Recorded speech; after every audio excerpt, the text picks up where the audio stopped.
Before we get started, a quick heads up. Presidents Unplugged now has merch.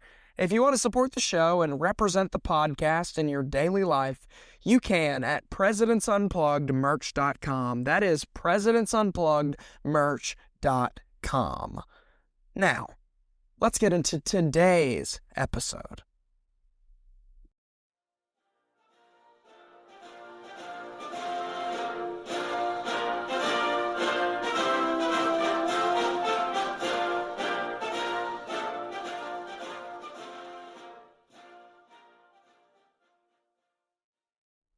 All the way back in Season 1, we looked at Against All Odds, the making of Donald Trump, where we discussed his early triumphs, his business victories, his setbacks, and even his early political runs, showing Donald Trump's story all the way from a New York real estate business to national media attention.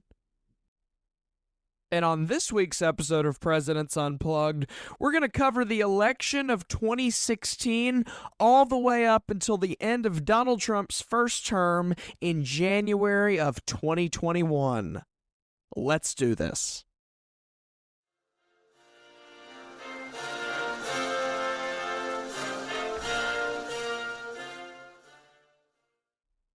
Donald Trump announced his candidacy for president in June of 2015. This would be the third time that Donald Trump had declared his candidacy for president.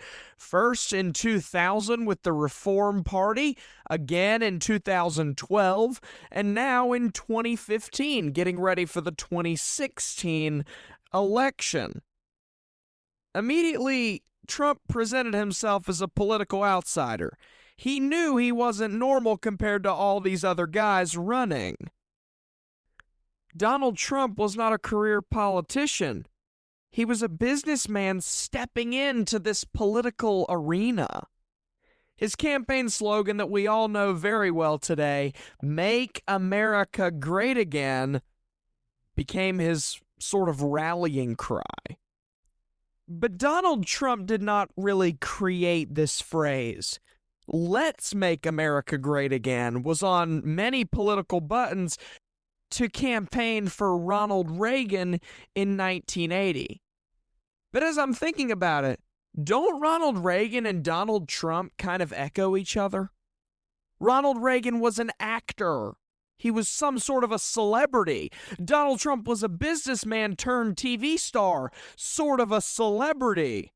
Ronald Reagan was a great influence to Donald Trump in many ways, proving that a political outsider can work his way into politics, even though, let's be fair, Reagan had been the governor of California before he jumped into the presidential slot.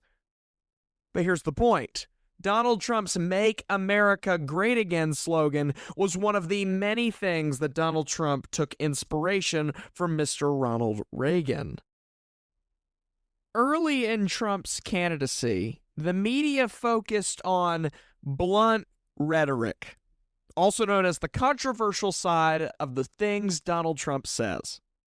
He made some pretty bold statements pretty quick, especially when it came to immigration and trade.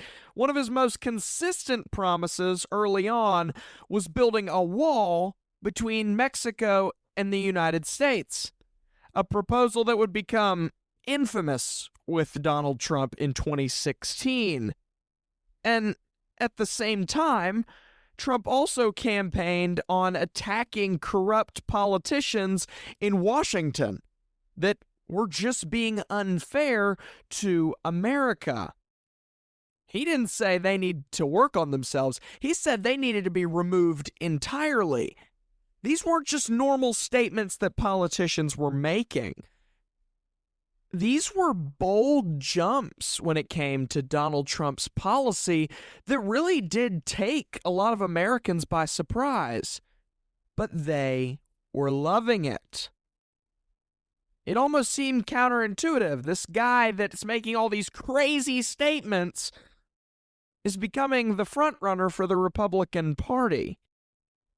But that was mostly because Donald Trump positioned himself as the defender of everyday Americans against a broken political establishment. And Donald Trump didn't just have to say this through speeches. He used social media, especially Twitter, to communicate directly to the public.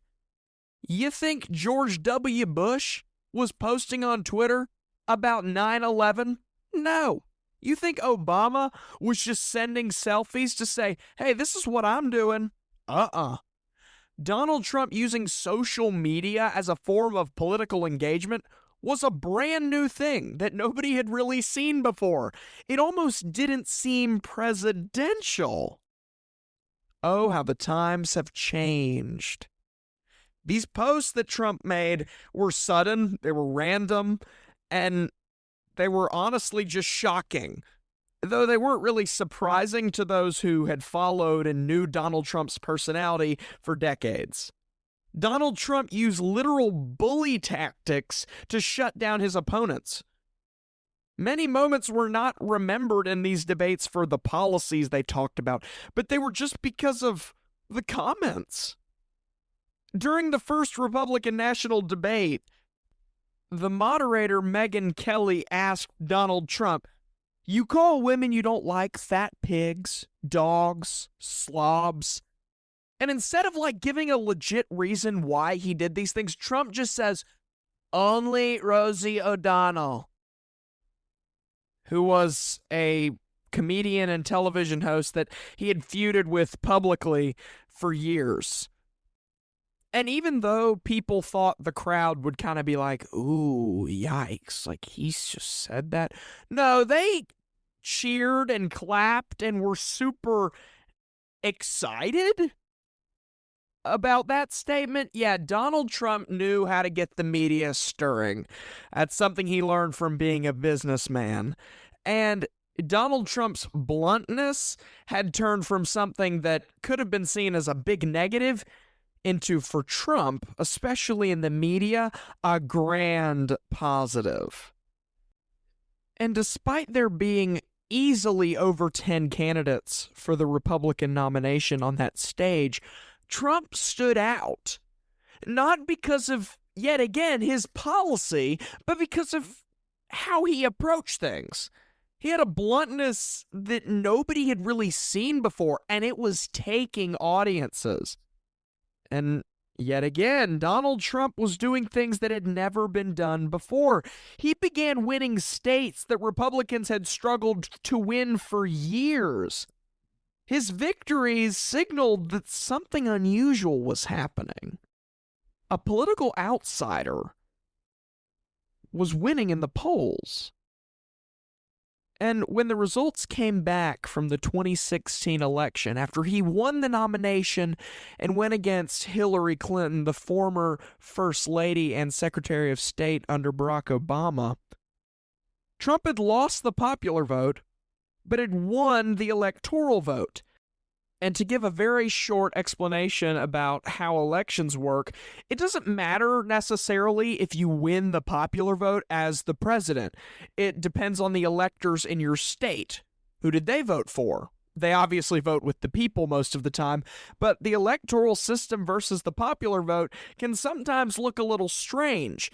And Donald Trump was one of less than 5 candidates in American history who lost the popular vote but won the presidency. And whether we're talking about the people watching at home, looking at the electoral map on their TVs and seeing that Trump had won, or Joy Behar on The View, who just said, oh, he just took Florida, as they realized all around the country that a political outsider named Donald J. Trump had just won the presidency.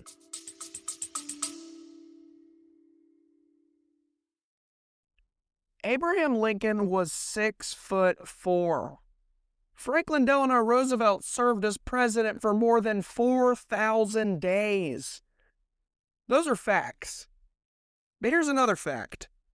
The fact that Presidents Unplugged has an Instagram page. If you want updates on the show and announcements about what's coming next, Follow us at presidents_unplugged. That is presidents_unplugged. I'll see you there.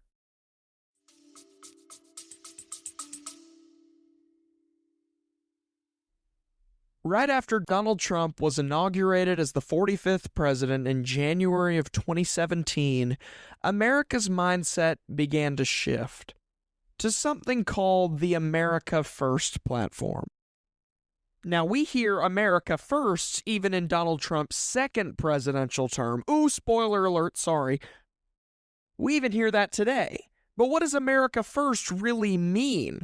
America First is focusing on domestic affairs, what's happening in America, before we deal with foreign or international commitments. And Trump's America First ideas went hand in hand with American nationalism. Now, Donald Trump did not invent American nationalism, but it became more popular around the time of his presidency. And what in the world is American nationalism? It's when you're at a ball game and you hear, "Oh, say, can you see?" And you start bawling your eyes out because you're proud to be an American. It just gets to a point. When you're focusing on America first, you begin to realize what an amazing country you live in. That's the basic idea of American nationalism. And if you think America's not going to change too much when Donald Trump becomes president, you just wait. Right when Trump entered office, he used a little tactic that we've heard in recent news, the executive order. And what is an executive order? I like to call an executive order a right now law. You're not going to put this law into action 2 or 3 years later. No, this is a right now law. The president gets the document printed, they sign it, and it's put into action. It's like a normal law, but put on 2-day Amazon shipping. It gets here pretty fast. Most of these executive orders were dealing with taxes and how Trump was able to reform our tax system to benefit businesses. Now, here's the question you might be asking.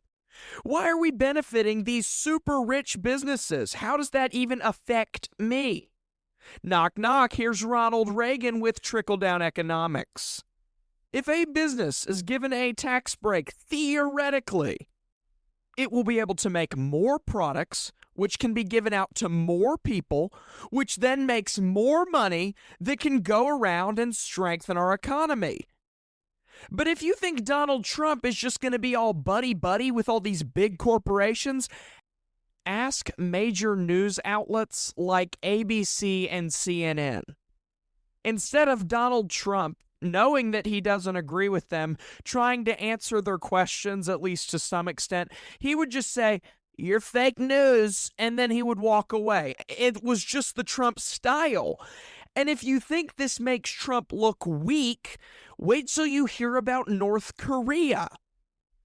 Even though Bill Clinton and Jimmy Carter both stepped foot in Pyongyang, the largest city in North Korea, after their presidencies, no president had ever just gone to North Korea during their term in office. He not only went into North Korea to pop his head in, shake hands and kiss babies and leave. No, he went in and had multiple conversations with Kim Jong-un, the leader of North Korea. And this somewhat parallels Richard Nixon during his term in office when he made diplomatic relationships with China. These places shouldn't be so out of this world for us to go and visit and communicate with their leaders. Donald Trump, in a way, opened up relationships with North Korea. Now, do we call them every week and have a good conversation? No. That's just the truth. We don't. But at least proving that we're able to communicate with them is a pretty strong statement made by Donald Trump and America as a whole. And if you somehow think that Donald Trump shaking hands with Kim Jong-un is just America kind of letting its guard down, you would be absolutely mistaken, because Donald Trump also increased defense spending and rebuilt our military during his first term in office. This is also a pretty good showing of nationalism. Like the nationalism that you get when you listen to the 1993 Whitney Houston national anthem at the Super Bowl, having a strong military sure does make you feel strong as a country. And that is the main idea of nationalism as a whole. When it came to the economy, Trump was pretty sound. We did spend a lot when it came to our defense, but he also created millions of jobs. The stock market kept going up during most of his term, and there was very low unemployment around the time. So Trump is just going and going and going, and man, is this man gonna lose? Uh-oh. There's a virus in China, y'all. It's not going to get across the entire world, is it? In early 2020, everything changed. The COVID-19 pandemic reshaped the country, the world, and definitely Donald Trump's presidency. Trump initially downplayed the virus as it wouldn't get to America, right? It's located in China. But later, he promoted emergency measures once it came to the States. And Trump, in his often exaggerated nomenclature, ooh, that's the word of the day, nomenclature, noun, a system for naming things, especially in a particular area of science. Donald Trump's nomenclature was calling this the China virus, or the Chinese virus. It wasn't getting to America until it did. And around this time, as it was coming to the States, Donald Trump made the comment that we should inject Clorox into our bloodstream. Yikes. That comment was immediately criticized and widely discussed, and that's when Operation Warp Speed accelerated vaccine development to try to slow down the things that were happening oh so fast. Whether we're talking about unemployment rates and businesses closing down. And the crisis created a difficult balancing act when it came to Donald Trump between public health and economic recovery. And our country remained pretty much restricted well into 2021, which, let's be clear, was not during Donald Trump's first term. At that time, his successor, Joe Biden, had come into the presidency. Did Joe Biden do much better than Trump? That's still debated. COVID was a difficult time for any president in office. This was a super difficult time in American history. And Trump had an idea, and he really pushed for reopening the economy as quick as possible, believing that this recovery was essential. But obviously that didn't go too well. This pandemic and the economic uncertainty contributed to Donald Trump's defeat for re-election in the 2020 election. This is an incredible thing to talk about right now because I lived through this, and I'm pretty young. This was an insane time in American history. We all can remember this. And to this day, almost 6 years after the world shut down for COVID, I still almost can't believe that it happened. But it came at a very unfortunate time, giving Joe Biden the opportunity to overpower Donald Trump in the 2020 election. One that was very controversial due to voter fraud caused by mail-in ballots, caused by COVID-19, the quote, China virus. And Donald Trump, just like that, was a one-term president. At least that's what we thought. And while one day I will revisit the rest of Donald Trump's legacy in the White House, as we look back today, we can remember a very unexpected time in American history. A president who lost the popular vote, was fought with extreme opposition, had lost 2 presidential elections beforehand, yet came back for a victory that nobody expected. And if you thought Trump's first presidential victory was a little bit unpredictable, just wait till you hear about the second one.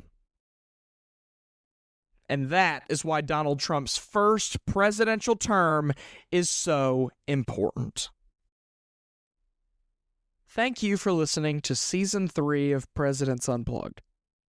It's crazy to think that we are coming up on the 1-year anniversary of when I started this podcast. And I'm incredibly grateful for all the support that I've been given along the way. I do have some honestly sad news to share. Season 4 will be the final full season of Presidents Unplugged. But I want to make it special. Instead of 15 episodes, we're expanding a little bit to 20. But let's realize this is not a race to the finish. Let's enjoy the ride together, whether we're talking about Franklin Roosevelt, John Quincy Adams, the 250th anniversary of our country, Abraham Lincoln, or the Watergate scandal. Season 4 is going to be jam-packed with episodes that you don't want to miss. Be sure to check social media for possible sneak peeks of the upcoming season, with the kickoff being Franklin Delano Roosevelt releasing on May 1st, exactly 3 weeks from the release of this episode. I'm Ty Svensson, and I'll see you on May 1st. Let's make this final chapter of this great story one we will never forget. I'm Ty Svensson, and I'll see you soon. God bless.